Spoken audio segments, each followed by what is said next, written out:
स्वागत है आपका हमारे YouTube चैनल पर। फ्रेंड्स, आज के इस वीडियो में हम बात करेंगे मॉडल पेपर 2022-23 की दृष्टि से वार्षिक परीक्षा के लिए कक्षा 10 के लिए जो महत्वपूर्ण प्रश्न होने वाले हैं उनके बारे में। सब्जेक्ट होने वाला है हमारा सामाजिक विज्ञान।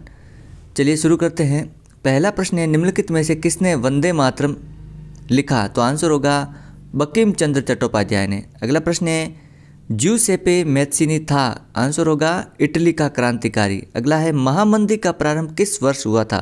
तो आंसर होगा 1929 में। कोयला किस प्रकार का संसाधन है? तो आंसर होगा अनवीकरणीय योग्य।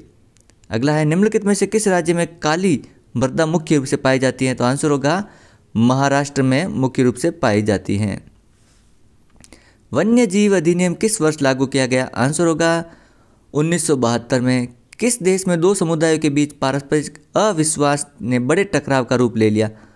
श्रीलंका में। अगला क्वेश्चन है, शासन की किस व्यवस्था में सरकार दो या अधिक स्तरों वाली होती है? संघीय व्यवस्था में। अगला क्वेश्चन है, भारतीय संविधान के बारे में इनमें से कौन सा कथन गलत है? तो आंसर होगा ब, यह एक धर्म को राजकीय धर्म बनाता है। यह कथन गलत है। अगला प्रश्न है, औसत आय का कहा जाता है प्रति व्यक्ति आय को? भारत में ग्रामीण क्षेत्र में किस क्षेत्र का सर्वाधिक योगदान है? प्राथमिक क्षेत्र का योगदान है। देशों के तीव्र एकीकरण की प्रक्रिया क्या कहलाती है? वैश्वीकरण कहलाती है। चलते हैं अगले प्रश्न की तरफ। चेचक जैसे कीटाणु स्पेनिश सैनिकों के सबसे बड़े हथियार थे।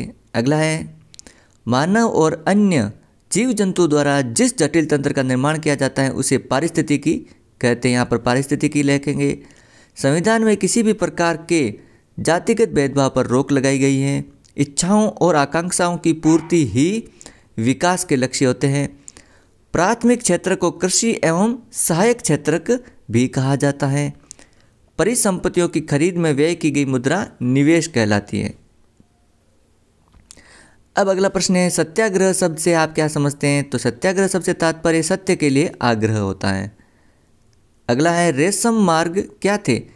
आंसर होगा ये ऐसे मार्ग थे जो एशिया के विशाल भूभाग को यूरोप व अफ्रीका से जोड़ते हैं। अगला प्रश्न है, मेटरनिक ने किसे हमारी सामाजिक व्यवस्था का सबसे खतरनाक दुश्मन बताया? तो आंसर लिखेंगे मेटरनिक ने ज्यूसेप्पे मैत्सिनी को सबसे खतरनाक दुश्मन बताया। अगला है, राजस्थान के अर्ध शुष्क एवं शुष्क क्षेत्रों में वर्षा जल संग्रहण किस प्रकार किया जाता है? तो आंसर लिखेंगे राजस्थान में शुष्क एवं अर्धशुष्क क्षेत्रों में लोग भूमिगत टैंक और टाँका बनाकर वर्षा जल का संग्रहण करते हैं। अगला प्रश्न है, जूमिंग कृषि भारत के किन राज्यों में की जाती है? तो आंसर होगा जूमिंग कृषि भारत के असम, मेघालय, मिजोरम, नागालैंड आदि राज्यों में की जाती है। कपास उगाने वाले दो राज्यों के नाम महाराष्ट्र और गुजरात। उस देश का नाम लिखे जहाँ 1956 के बाद जातीय संघर्ष ने हिंसा और विद्रोह का रूप ले लिया। तो आंसर होगा श्रीलंका।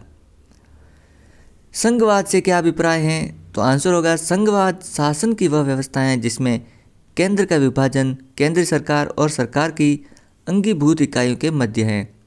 अगला क्वेश्चन है, टॉमी स्मिथ और जॉन कार्लोस में क्या समानता है? Tommy Smith and John Carlos दोनों एफ्रो अमेरिकी थे। अगला प्रश्न है, जैव संसाधन और अजैव संसाधन का एक एक उदाहरण दीजिए। आंसर लिखेंगे जैव संसाधन जल और अजैव संसाधन लौह अयस्क। अगला प्रश्न है, प्राथमिक क्षेत्र में कौन सी आर्थिक गतिविधियां सम्मिलित की जाती हैं? तो आंसर लिखेंगे प्राथमिक क्षेत्र में कृषि, पशुपालन, मत्स्य पालन, खनन, आखेट, संग्रहण आदि गतिविधियां की जाती हैं। अगला प्रश्न है, अपेक्षाकृत नवीन परिघटना कौन सी होती है?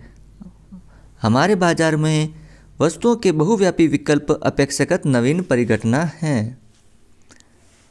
अगला प्रश्न, खाद्य पदार्थों ने दूर देशों में सांस्कृतिक आदान प्रदान को बढ़ावा दिया। इस कथन को 3 शब्दों में उदाहरण दीजिए। इस प्रकार आज का मॉडल पेपर कंप्लीट होता है। वीडियो अच्छा लगे तो लाइक और शेयर कीजिएगा। चैनल पर पहली बार तो चैनल को जरूर सब्सक्राइब करें। मिलते हैं अगले वीडियो में।